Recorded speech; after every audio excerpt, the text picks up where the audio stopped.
Bien, en lo que ha sido el 25 aniversario del estreno de la película Toy Story, obviamente cuando hemos hablado de él, Luis, amigos de Pleito Radio, hemos hecho mención a lo que la importancia, sobre todo, no solo de la comiquita como tal o la película en versión animada, sino también las voces, voces que uno ve reflejadas en diferentes países, idiomas y por supuesto cada uno disfruta de ellas. Y esto es el arte del doblaje.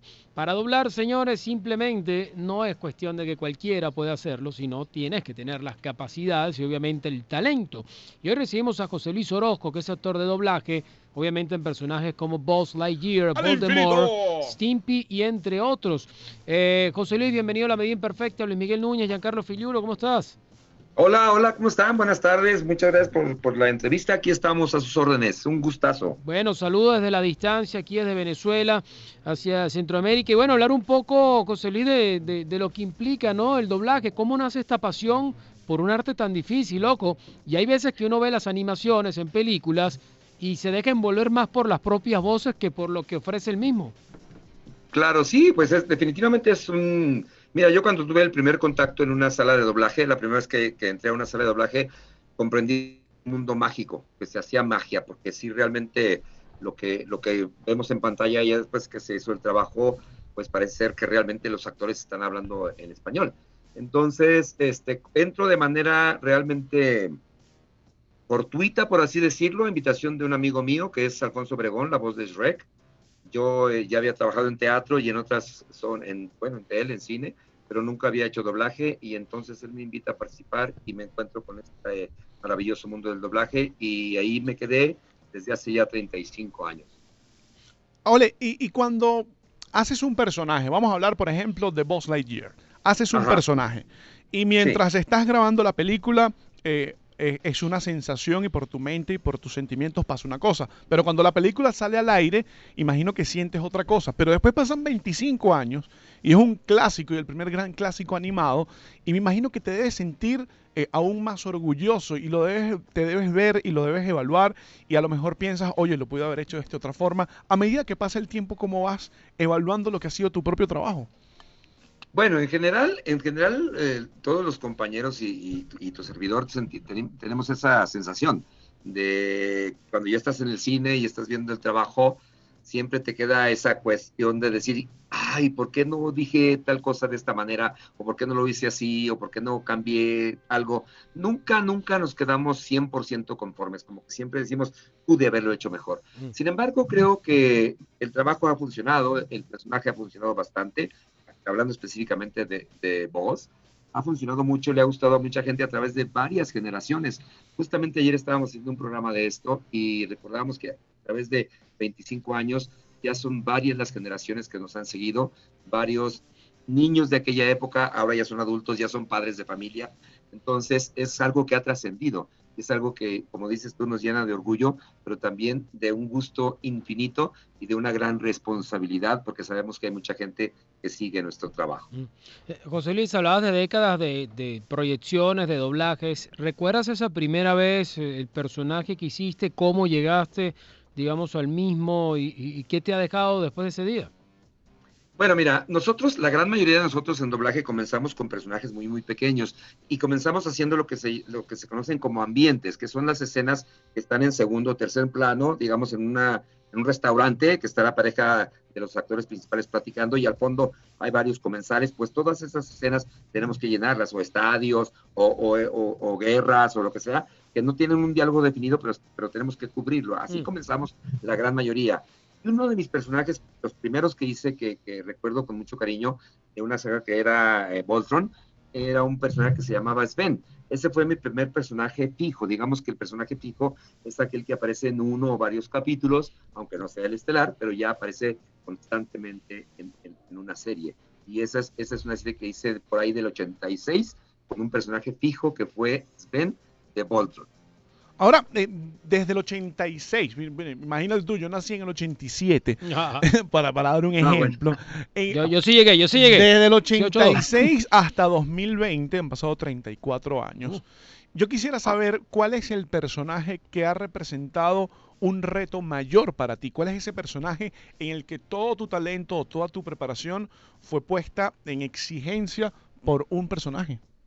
Definitivamente es Lord Voldemort. Lord Voldemort es un personaje muy complejo, es un personaje difícil, ya desde que lees la novela te enteras de las características de este personaje y después cuando ya lo ves en pantalla, además interpretado magistralmente por este actor Ralph Fiennes, entonces no te queda otra más que poner toda la carne al asador, poner toda la atención en las indicaciones y poner toda tu alma, porque son personajes que tienes que hacerlos muy, muy redondos, tienes que hacerlos llegar hasta el fondo del personaje para poder transmitir lo que quiso el autor, lo que quiso el autor de pantalla y no quedarte a la saga, quedarte muy cercano, empatar con él no solo en voz, sino también en emociones, también en actuación, en interpretación. Entonces, definitivamente, Lord Voldemort para mí ha sido el reto más grande que he El tenido. innombrable. Mira, yo tenía El un amigo, innombrable. yo tenía un amigo que cuando terminó con su novia y ya era la ex, Ajá. le decíamos Lord Voldemort para no nombrársela nunca Ah, porque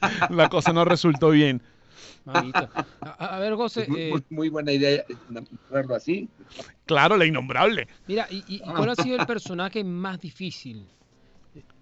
No, más allá de Digamos lo que difícil, tendría que ser obviamente, también Voldemort, no, por lo sí, no, mismo que más allá de expuse. eso, digo yo de lo difícil es, a ver, entre mi ignorancia, tú tienes un personaje y tienes que caracterizarle cierta voz. ¿Eso lleva unos Ajá, lineamientos o va por parte propia de uno como profesional del doblaje para sí. poder ejecutarle? Es mi pregunta. Es decir, tú puedes ser una tira, puedes ser Voldemort, puedes ser una cómica, pero la caracterización de ese personaje va por uno o son unos lineamientos que uno debe seguir dependiendo de la película. Bueno, mira, esto ha cambiado, ¿eh? En un principio éramos más libres.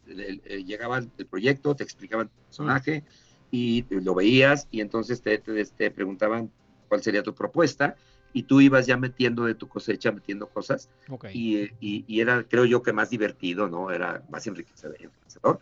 En la actualidad ya no, ya te piden lo que llaman el match perfecto, el match del que Mm, viene el original, que trates prácticamente de imitar como viene, pero antiguamente, si recuerdan, está Los Simpson, Don ujú, Gato más atrás, y a mí me tocó todavía esa época con un personaje que se llama Stimpy, de Ren y Stimpy, claro. que es Era como un también gato hace gordito. muchos años. ¿Mandé? Era como un gato gordito y una Sí, serie un poco cochina, un poco no, grotesca. bastante escatológico el asunto Me ahí. acuerdo de Olorín, ¿dónde estás? ¿Y te acuerdas que era Olorín? Sí, claro que no lo voy a decir al aire, pero claro, Olorín era una flatulencia. Pero todos tenemos un Olorín dentro. Por supuesto, y también los expulsamos todos. Oye, y era algo así como, Olorín, ¿dónde estás? Muy bien, ahora, José, el acento neutro, llamado acento neutro para Latinoamérica en español, que si se escucha a lo venezolano o se escucha a lo mexicano, ¿eso es un Ajá. mito, eso es una realidad, eso es una exigencia? ¿Ustedes Mira, buscan que no se note un acento de alguna nacionalidad? mira, independientemente de la nacionalidad, yo soy del interior de la República, yo nací en el estado del norte de la República, entonces desde el norte hablamos muy golpeado y hablamos así, y Mm, entonces yo llegué hablando aquí a la Ciudad de México así de esa manera, entonces me lo fueron quitando porque no podía hablar de esa manera ni actuar en teatro de esa manera. Entonces sí te buscan, independientemente de las tonalidades en Latinoamérica, de los acentos, pues nosotros como república, como país, también tenemos, dependiendo la zona, acentos muy marcados. Entonces lo que se trata es que no, que tu acento nativo no suene. ¿Por qué? Porque vamos a llegar a toda Latinoamérica y no tiene que sonar tan mexicano, no tiene que sonar tan de costa, no tiene que sonar tan del norte. Claro, eso pensamos nosotros, pero yo he escuchado o he tenido pláticas con hermanos de Latinoamérica y dices, lo que pasa es que sí, para nosotros sí se nota un acento mexicano. Entonces ahí no sé si sea un mito o sea verdad, pero al menos en lo que a mí corresponde, a mí sí me quitaron el acento norteño desde que entré a la escuela de actuación y luego en doblaje con grabación. mm. José, a ver, ¿nos puedes regalar algo de voz para que la gente que nos está escuchando aquí, pues obviamente se meta en el personaje y recuerde un poco, obviamente, una de tus características como actor de doblaje? Bueno, el personaje de voz, ¿Sí? Sí. claro que sí. Voz de Comando Estelar, voz de Comando Estelar. ¡Mi nave! ¿Y a quién veo en mi monitor? Ah, claro, son mis amigos del programa La Medida Imperfecta. Hola, ¿qué tal? Soy Buzz Lightyear y vengo en paz. A ver, cuando me Nada. unos maliciosos Genial. tipos, porque ahora estoy tomando té con María Antonieta y su hermanita. Y Muy me bien. voy al infinito y más allá. ¡Bravo! ¡Bravo! Qué calidad. José Luis, que demasiado, demasiado bueno, porque aparte te lleva a hace 25 años a la infancia y es una cosa que va mucho más allá de la sonrisa. José Luis, te queremos agradecer tu tiempo y tu disposición para conversar con nosotros aquí en Venezuela e incluso interpretar a uno de tus personajes de doblaje. Muchísimas gracias. Gracias a ustedes, de verdad me encanta estar escuchándolos, me encanta saber que están bien. Yo estuve hace algunos años en una convención por allá, la pasé de maravilla y me encantó su país y me encantó su gente. Les mando un gran abrazo, por favor cuídense mucho y gracias por la invitación. No, gracias a ti por estar con nosotros. Era José Luis Orozco, actor de doblaje, incluso lo acaban de escuchar. Buzz Lightyear, Stimpy, Lord Voldemort, una locura.